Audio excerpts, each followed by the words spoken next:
you get out in 2007, and then what happened? And then we talked about, you had done some dancing. You're like, fuck this shit, though. I'm not going to do the drug game anymore. You bodybuilding. That's where we left off. Right. So 2007, I got out and got in a barbershop with one of my friends. Because I'm a barber as well. Damn, man, you're the jack of all trades, bro. You do everything, bro. I get down. Cali of all trades. Yeah. Okay. So I went in the barbershop. That was going good. Some guys run up in there after about 9 months of me being in there, because me and my best friend that was in the barbershop with me, we had big cars on big rims, had chicks running in and out. And guys was getting jealous, ran up in there, laid everybody down. And I was in the back. I seen them coming in, went in the back, and then they, when they was robbing my boys, I was like, I can't let them just get killed or something like that. So I came out, they laid us down, and I couldn't deal with it. So I went on a rampage. Well, and so that brought me back into the streets. And Wait, that did they like escape and you said, I'm going to get revenge? Okay, so they robbed y'all. How much did they steal? Hardly nothing, a few $100, but it was a principle to me. I'm like, I'm Kumi. These niggas didn't know who I am. And so I went on one, bro. And, so from there I started selling ecstasy. And because it got bad. You know what I mean? Did you ever find the guys that robbed you? Yeah, people got shot up, and my friends got shot, and it was a big ordeal. And so so that brought you back to the drug game, like that barbershop robbery. Right, yeah, because that was my hustle. I was making good money. Yeah. I was making $5 to $6 grand a month, didn't have to deal with no headaches, and it was good.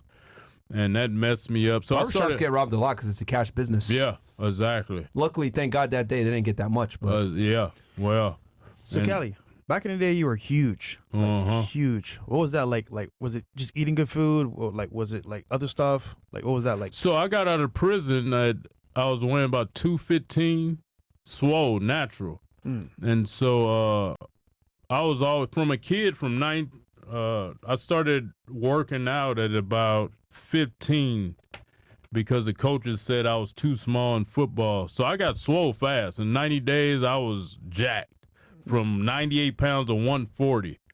And so I just was swole after that. It just kept getting bigger and bigger and bigger, and went to prison, got bigger, got out 215, swole. And it was just, I was used to it at that point in my life, you know what I mean? And so once I started competing in bodybuilding, it just went to another level when I added in juice. And I was a late bloomer. I didn't start till I was 34. I didn't know about steroids till I was 34. And that's where the story, everybody be like, oh, he lied. And no, I was an ex-con. I never was able to tell people I was on illegal drugs. And you know, and so because you're on probation and shit, and you gotta piss all the time. So but people act like I lied to them because I didn't tell them. And you know, I always knew that when the opportunity presented itself and I need to tell people, I would, and that's what happened. Right. That's when I became transparent. What year was that you came out? And was transparent about it. He's a transparent. Bro, come on, man. This guy, fresh, man. I got PTSD. When did you come out and let so the people know? So it actually happened in 2019, I want to say, because I did IVF. So everybody was questioning why I lost my size, because I wasn't on steroids for about almost 2 years. So you quit in 2017? Yeah, because I had to get my sperm back up. My sperm went to 0, and I wanted to have kids. Gotcha. Okay. Really? And so, I got a video called Why I Lost My Size that went viral. It got like 10 million views. And so I was off. My weight always fluctuated because I thought I was doing it right. I would get off 3-4 months out of a year. And so, I got off for that time period. What gear were you using at I guess throughout those years from like? Oh, you figure test, trend, Dianabol, Anadrol. Oh shit! Tried insulin before, which almost killed me before. And so yeah, I thought I was doing it right, and I felt I was a late bloomer. So I'm like, what harm? You had to catch up. Yeah. Because you met Jay Cutler and you were like, fuck. You saw like, this is what an Olympian champion looks like. Well, and I didn't know what I was doing. If I could turn back the hands of time, I would have got one of the professional coaches. And correct me if I'm wrong, but from what I've heard from other people that have done these competitions, they're all using steroids at some point. All of them. Oh, without a doubt. Nobody's using. You can't get an IFBB Pro card or even a lot of these regular leagues without being enhanced. So it's well accepted by most people. You're going to do 100%. Oh, without a doubt. Yeah. It's kind of like an unspoken thing. I remember like in YouTube, like it was like people would say, Natty, you're not blah, blah. Like coming out and saying, yeah, I'm not Natty was like a huge taboo in YouTube world, which we could talk about the fitness industry here in a second. So just going back real quick, because I want to get the whole story. So you come out the second time, you get robbed at the barbershop, you're like, fuck this shit, and then you get back in the game, and you said you were selling ecstasy. Yeah, I was shipping ecstasy to Denver, making a buku amount of money. Why'd you transition to ecstasy? So what happened? What year is this? This is 2008, 2009 now? No, this is 2007. Okay. 2007, 2008. Yeah. It ran, though, all the way until I moved to L.A., 2010. Oh, okay. Yeah. So, 2 years. So what happened was some youngsters told me when I was pimping that if I tried ecstasy, I'd be talking a lot. Yeah. And so I tried it. Oh, because you hated talking to the girls. Oh, yeah. Okay. And so I started popping ecstasy. We can relate. Yeah. And so I started popping ecstasy, and I got involved in that business. And so I had a gang comrade of mine that moved to Denver. Gotcha. And he was like, man, start shipping it. We can eat. Yeah. And so that's what happened. I would work out and just ship ecstasy. Where were you getting were you getting it from your same So I was Mexican getting it ex, from, or? no, I was getting my ex from, it's funny, it's one of my good friends I went to high school with, and he changed his name to Kali too now. But I would get it from him. And then I got a Asian connection. White dude? No, or? he was Filipino. Okay, all right. Because the ecstasy game is a bit different. Like the distribute, like a lot of the time it comes from Canada, it comes from Asia, whatever it may be. So, so your connect was a Filipino. How much were you getting? Like how many? So what I was doing, pills I were you was getting every 3 days I would get like 4,000 and ship them. Every 3 days? Well, and I would get a little. I would go to Yo, Walmart. what the fuck? I would go to Walmart and get a radio and put it in like 2 different. I put 2,000 in each radio and ship them to Denver. And so I had had like 6 different FedExes and UPS. I would alternate so they wouldn't catch on. So you're getting every 3 to 4 days. You have 4,000 pills. How much were you paying for that? So I was only paying $2,000. I was getting them for $2 a pop. $2K for the 4,000 pills. And yeah. how much, bro? Holy shit! How much were you making? Probably killing it. Yeah, I was killing it. So I would sell them to him each. Your guy in Denver. 1,000, yeah. So each 1,000 I was paying 2,000, and he would give me 5. So I was making $3,000 profit. Okay. Off each 1,000 boat, they call them each boat. So each load you sent to Denver, you were making $3K profit after 6. Oh, you I making would 6? send 2 at a time. Okay, you. Uh-huh. Holy shit! So how much were you making a month at this point? Shit, I was eating, bro. I was making at least, you figure 6, 12, 30. I never even added it up to now. I was making a minimum profit of $100K a month. When you were doing the ecstasy shit. Yeah. And at the time, you were still doing the bodybuilding, right? Right. Okay. Exactly. So is that how you were able to fund it? Oh, exactly. Okay. Yeah. That's how I was able to Because fund it. steroids aren't cheap, for those that are wondering. It is cheap. Yeah, it's cheaper than supplements. Where you getting? Were you getting them like online? You weren't getting them like pharmaceutical level? Nah. Oh, that's why. Okay. I thought you were. Like, even then, it's cheap. It was cheap. Even steroids cheaper than a thing of protein powder. Really? Yeah, $45 for a bottle of test. Shit. So a bottle of test can last you anywhere from 5 to 10 weeks. Damn. So you're competing in bodybuilding. You're making $100,000 a month. You're training all day. So like I'm assuming you quit the barbershop shit at this point. Oh yeah, no, I couldn't be in there. I had to go back and yeah. So you're training what, 2-3 times a day? Hell no, I ain't never trained no 2-3 times a day. Because you had all this time now. At the most, hour and a half, 2 hours a day. Okay. Oh yeah, 6 days. Was I doing 6 or 7? 6 days a week. Making I would take off Mondays. So all this money, what are you doing with it? Investing in bodybuilding. Okay. Yeah, and then I moved to L.A. in 2010. So you had a bunch of money saved at this point, probably. No, because what happened was before I moved to L.A., me and my partner kind of fell out. He sent some money. He got lost in the mix, so I started looking at him sideways. He looking at me sideways, so it shut down. And the ecstasy got horrible at that time period. Did people start dying and shit like that? Well, no, it would just start getting crumbly. It wasn't what it used to be. So he was testing it when I shipped it to him, like, oh, this is bad. So I was getting bad batches. Damn. So that fucked with the money a lot. Yeah. So you were able to make this $100K a month for like maybe a year or two, maybe? Yeah. About a year and a half, going on 2 years. What'd you do, like, with all the money? Like, did you lose it? Did you invest it? I know you said you put in bodybuilding. I didn't know what he was doing. I was just, bodybuilding was my life. So it was all going to, I did, 2009, I did 5 shows. Okay. I did my taxes. My tax lady looked at me like, where did this fucking $175,000 go? Yeah.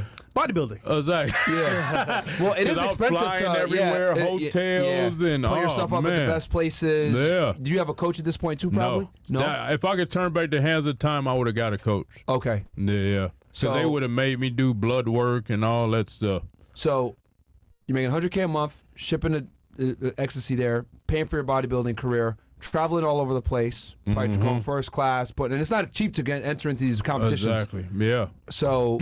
Okay. Oh, yeah, that money dwindled. By the time I moved to L.A., I only had $50K. Shit. Wow. Well. And then this is where YouTube started, right? Well, YouTube started right before then. I did a few videos. Muscle Up video went viral. I was monetized when I moved to L.A. in 2010. Okay. So you and started I was YouTube only making $100, $200 a month off YouTube. Yeah. So that was like, you're like, what the fuck? I'm making $100K on E. Fuck is this shit? Exactly. Then I moved to L.A., was barbering, personal training, and doing background acting work.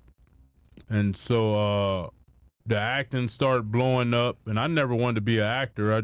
God had me look at the TV one day. I'm like, it ain't no super swole actors. And so went and signed up, and the next week I was working with Matthew McConaughey. And that just blew up. Yeah, it blew up. What project did you do with him? It was a music video with Jamie Johnson where he was the director and everything. And so that put me on the map because I put it on my resume. I just worked with, I blew up. And I started doing Old Navy commercials, the Geico. Old Spice? No, I didn't do an Old Spice. You did one commercial where you were like across Geico. That was the Geico, right? Yeah, directing traffic. Yeah. Yeah, so how much they pay you for that? So they paid me over a span of 2 years, only $50K. They said if back in the day, all the actors used to ask me that, and I tell them, they were like, you would have made like $500,000 back in the day for that commercial as much as it aired. But internet watered it down. The internet watered all acting down. Yeah. But I kept banging them out, Kentucky Fried Chicken, Planet Fitness. Did you have like an agency that found these gigs for you? Is that how it was done? So I did have an agent, but I was finding a lot of it myself on like LA Casting. I was submitting myself on LA Casting. And so, but I did have an agent. I had a theatrical and commercial. And so... so what year are we in now, roughly? Were we in 08, 09, No, so we in 2010, 2011. Okay. So you're out the drug game for like 2 years. Oh, yeah, yeah. You're acting now. You're doing your YouTube. Yeah. You're still bodybuilding. Yeah. And you're kind of like are segueing into this like more show business road. Right. Now. Yeah. And so I'm looking at, being a big time actor or whatever, and so it's popping. So what happened was acting slowed up. Rash from Strength Project contacted me for the second time in a year, said he wanted to do a documentary of me. I was scared because I didn't want nobody to know my background in Hollywood. So it got slow, and I'm like, fuck it, man, let's do the documentary. Did the documentary, it blew up. Yep. And on YouTube, too. Yeah. They put it on the front page of YouTube. And what happened was during that same time, I had an Old Navy commercial airing. A guy commented on the Old Navy that I did porn. So that's the worst. Yeah. So I it was weird. I was already writing my book at this time. Okay. And so Old Navy contacted my agent and was like, if this happened, because you had to sign a contract that you haven't did no porn, nothing. Really? Okay. Yeah. For image reasons, I'm assuming. Exactly, because it's family friendly, commercial. Old Navy. Yeah. So came back that I didn't. Old but porn I was videos. Well. No sir. So it came back that I didn't do porn, but I had modeling pictures up and I was a stripper. Yeah. And they was like, okay, that's fine. So right then I'm like, I got to release my fucking book because these people on the internet can say anything and people will believe it. Yeah. So I got a book publishing deal. So released my book, and then within 90 days I seen they was swindling me. So I took my rights in my book and published it myself on Amazon. And from there everything started going up. I never even dreamed of how life was going. And so in 2016 I went through a divorce, moved to Vegas, had my supplement company. It was booming, thriving. Hyphy Mud, right? Yeah. Yeah. I remember that. So it was thriving, and I had to move to Vegas to get my money right because it was getting low. In LA. Yeah. And the acting that slowed up. I just got, acting, you like a slave, man. Yeah. I need a gig. How am I gonna make money? And you got to kiss ass and all that. So I just went the social media route and moved to Vegas. Everything came back in order. Got my money up, my credit. 2020, moved back with my twins. I was able to get my sperm back up and have my twins. And when Trump got in office, eating. I was making like $200,000 a month. Nice. With when Trump got in 2016, and you had your supplement company at this point too, right? Yeah, but I was making that off Facebook and YouTube. Oh shit. The supplement company, I was only making maybe $20,000 a month. Okay, I got to ask you about this because every guy that I bring in, right, that because I love bringing OG fitness influencers in. And I want to get your take on another question as well. That run a supplement company, they almost always get out and ask them why. And they're like, bro, the profit margins aren't worth it. It's a lot of fucking work. It's a pain in the ass. It's expensive to do. Corporate, you got to find, regulations, etc. Like a lot of them just leave the game. What made you say like, fuck this shit? Or it was good. Okay. I could still. I'm coming out with something else now. Okay, so you're still in the game. No, I'm not in it yet, but I'm coming with a drink, organic. No, it was good. You figure, bro, all you spending is $4 on a bottle of pre-workout, $30, $40 you selling it for. Yeah.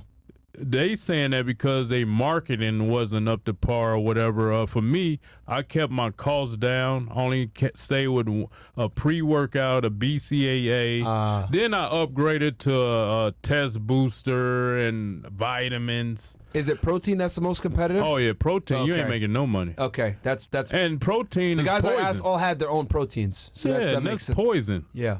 I would never sell that to nobody. Okay. That's actual poison, and Damn. Yeah, I would never sell it. I would never sell that or creatine to people. That's the most harmful stuff in my eyes. Creatine and protein. Yeah. So how long did you have Hyphy Mud before you? Because is it still available? No, 9 years. You had it for 9 years. Okay. Yeah, I just got rid of it when I had my health awakening. Gotcha. I didn't. I'm like, I'm not gonna take caffeine, so I'm not gonna sell it to nobody. Okay. And so I could have sold the company for at least 2.5 to 5 million. I just trashed it. Shit. Well, because you didn't even want to. Right. Have anything to do with it. I didn't. I went on this health tip, and my business partners, they didn't want to sit down and figure out how to go the organic way, a natural way of doing things. Costs more money to do it. Right. Of course. That's what they said. So I just trashed it.